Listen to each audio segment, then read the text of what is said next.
Assalamualaikum warahmatullahi wabarakatuh. Sebelumnya izin memperkenalkan diri, nama saya Nela Fitri Bakeni dengan NPM 2208-261. Di sini saya akan menjelaskan materi dengan yaitu Obsessive Compulsive Disorder atau kita kenal dengan OCD. Nah, apa sih OCD itu? OCD secara definisi merupakan kondisi di mana pasien itu mengalami pikiran yang berulang atau kita kenal dengan obsesif. Kemudian dia juga melakukan tindakan berulang atau kita kenal dengan kompulsif, yang mana itu berupa fisik. Nah, kemudian ada juga distres dan hampir setiap hari kondisi ini dialami oleh pasien tersebut minimal 2 minggu berturut-turut. Selain itu ada ciri khas yang dialami oleh pasien tersebut.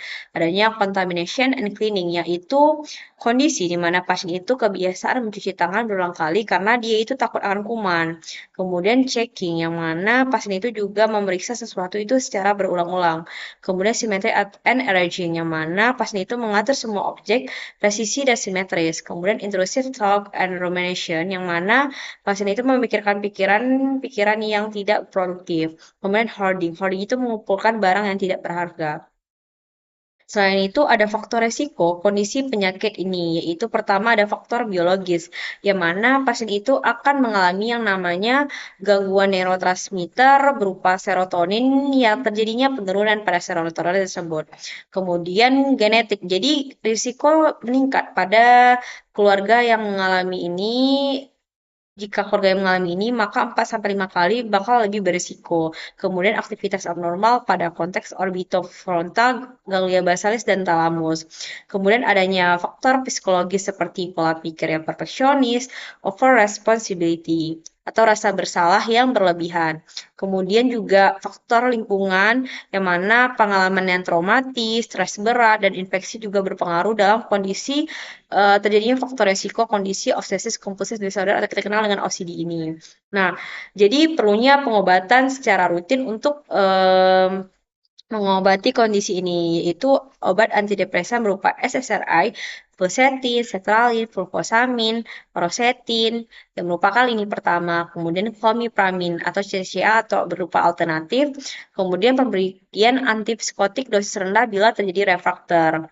Nah, kemudian untuk non-farmakologinya kita bisa melakukan CBT atau Cognitive Behavioral Therapy, terutama Exposure and Response Prevention atau kita kenal dengan RRP.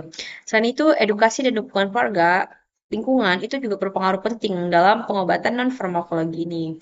Nah, untuk prognosis dari penyakit ini umumnya kronis, jadi tetap bisa membaik dengan terapi. Kemudian 50-60% pasien itu menunjukkan perbaikan dan kambuh bila terjadi yang namanya stres. Prognosis itu lebih baik bila offsetnya itu dewasa dan respon baik terhadap terapi. Jadi kondisi ini nih ini nih dapat terjadi perbaikan sekitar 50-60% dan dapat kambuh bila terjadi stres.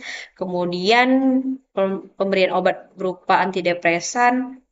Kemudian perlunya CBT dalam em, prognosis yang baik pada kondisi ini. Mungkin itu saja yang dapat saya sampaikan. Apabila ada kesalahan, saya mohon maaf. Assalamualaikum warahmatullahi wabarakatuh.